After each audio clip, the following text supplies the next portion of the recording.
Well, let's turn our attention now to the legacy of June 12, which is once again under scrutiny following former Governor Lamido's claim that President Tinubu supported the annulment of the 1993 election. The presidency, of course, has fired back, calling it a distortion of history.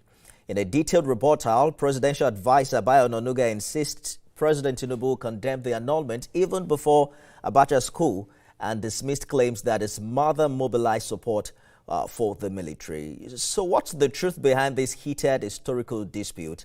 Let's bring in OSAD director, veteran journalist, constitutional lawyer, and a man who himself paid the price for democracy under the Abacha regime to help us separate fact from fiction. Thanks for joining us on the program this evening. We have just about 10 minutes, but let's start with the controversy. As someone who lived and fought through the June 12 era, how do you react to this development? Was Bola Tinubu a key player in the early days of the pro-democracy resistance, or do Lamido's claims carry any weight? Frankly speaking, it will amount to falsification of history and a distortion of the immutable facts of history to state that President Bola Tinubu did not contribute to fight for the annulment of June 12. Or did not contribute to the struggle for democracy that started after the annulment of June 12, 1992 presidential election, which was widely acclaimed to have been won by Chief MQ Abiola. I've always told a lot of my colleagues that these are part of the challenges I have with elite politics in Nigeria. Our political elites tend to approximate the emotion of the president to distort historical facts. For the fact that you would disagree with the way and manner President Bola Tinubu is running the country right now, it's not an excuse to wish away his democratic credentials and his contribution under the in the period under reference. So I would say, frankly speaking, that that is not true.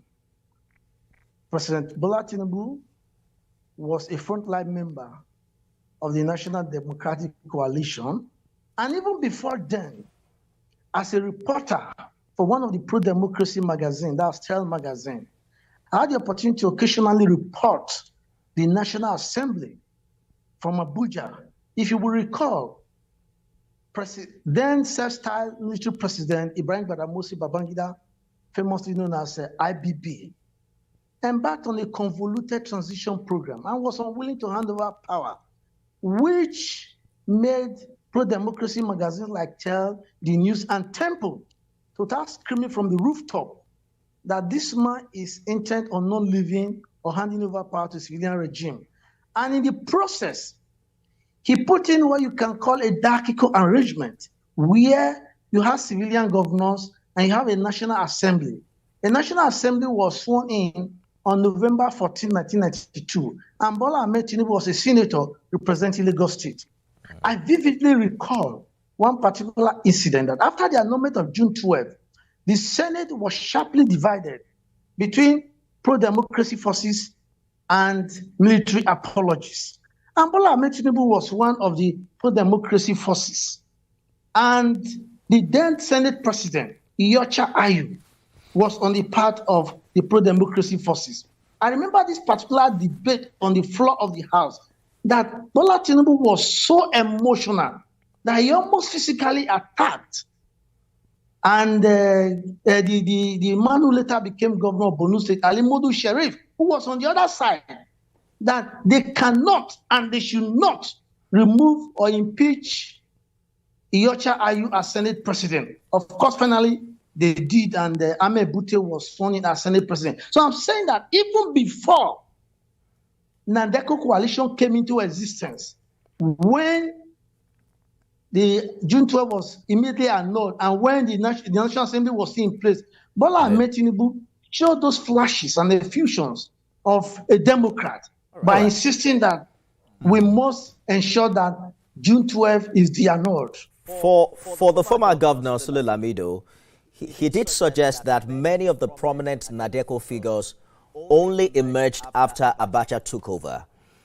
So In your recollection, how did the resistance evolve from June 12 through the Babangida transition and into the Abacha years? And who, in your opinion, were the real frontliners at each stage?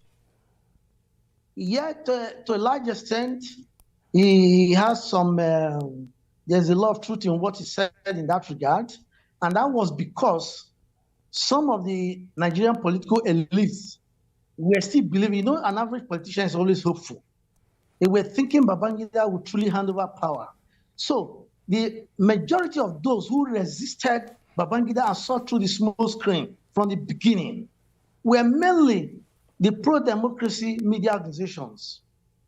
Tel Magazine, The News, Tempo, then Punch, and The Guardian. And they suffered severe consequences for it. And you also have the brilliant and dogged members of the civil society. People like Olisa Agbakoba, Chief Gani Fawemi, Bekor Ansonkuti, and young talks like Sylvester Dion Haine, Timo Bani, Bamdele Aturu, Richard Akiola, and the rest. So I would say that initially, the coalition that fought and resisted military rule were not the politicians. We have to be fair. They were the students. The student then, National Association of Nigerian Students was very vibrant, where you have young men then like Mahmoud Aminu, the president of NANS. They were sentenced to jail multiple times for resisting the military, for even resisting the structural adjustment program. So I would say conclusively, and without fear of equivocation, that it was the students, the civil society, and the pro-democracy media organization that I earlier highlighted that formed the bulk of resistance, the bulwark to military rule. It was really after the annulment of the election that the politicians, their eye became open and clear that yes, truly and truly, what these young men in the media and the civil society have been saying is true. Absolutely. Then they now decided to form an umbrella body. That's why it was named National Democratic Coalition, NADECO, so as to pilot and drive the process of terminating military rule. I hear you clearly, Mr. Director, but there's a deeper issue here beyond President Tinubu. Are you concerned that Nigeria's democratic history is being politicized or even rewritten by those in power today? How do we guard against that kind of historical revisionism? Yes, I am very, very and deeply worried. And that's why I've told most of my colleagues who participated in that era that we can't be alive and allow revisionists to rewrite our history for us. And that every one of us who played a role then should put pen on paper and also state the role you played. I want to say without any iota of doubt that I was lucky to have been at the center of the struggle for democracy as a journalist then. There is no Nigerian journalist that interviewed and interacted with NADECO abroad more than I did. I practically interviewed every member of the National Democratic Coalition who were in exile in the United States and the United Kingdom, from Chief Anthony Nahoro to Senator Bola Ahmed Tinubu, as he then was, to General Ani Akirande, Professor Bolaji Akinyemi, Chief John Odige Oyegun, and my main man, Senator Tokunbo Afikuyomi. And they were even joined by young Nigerian professionals who were already based abroad. People like Professor Chidi Odinkalu, Kayode Fayemi, Ike Okonta, who was initially in the news and now went abroad. People like the late Orunto Douglas, So I am in a position to be concerned, and I'm also in a position to say I can identify at least 80% of the young men and women, and even the elders who participated in that democratic era. I remember that I interviewed Senator Bola Ahmed Tinubu, as he then was, in the United Kingdom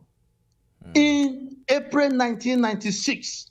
When I was coming back to Nigeria, I was arrested along the NADECO route, and I was detained for about 5 hours. I had to buy my way out with all the foreign currency I had. So in 1997, when I got back to UK, they said Bola Tinubu had relocated to US. I went to the US, and on the 29th of May, because it was my birthday, 1997, I interviewed Bola Tinubu again in his house in Bowie, Maryland. Correct. And we published that article in Tel where he said, Abacha told me he voted for MKO Abiola. So we know those who participated in the struggle Mr. Director, for democracy. You are a national treasure yourself. I mean, we have to keep this conversation going. We are lucky to still have you. And of course, we're going to find time to continue this conversation so that we can separate fact from fiction and also get the narrative right. But we're completely out of time now. But be sure that this is a conversation we have to keep having. Veteran journalist and constitution lawyer, also director, thank you so much for joining us on Beyond the Headlines. And that's our show today, everyone. You can watch it again at midnight and at 6 a.m. tomorrow. I am Nifemi Oguntoye.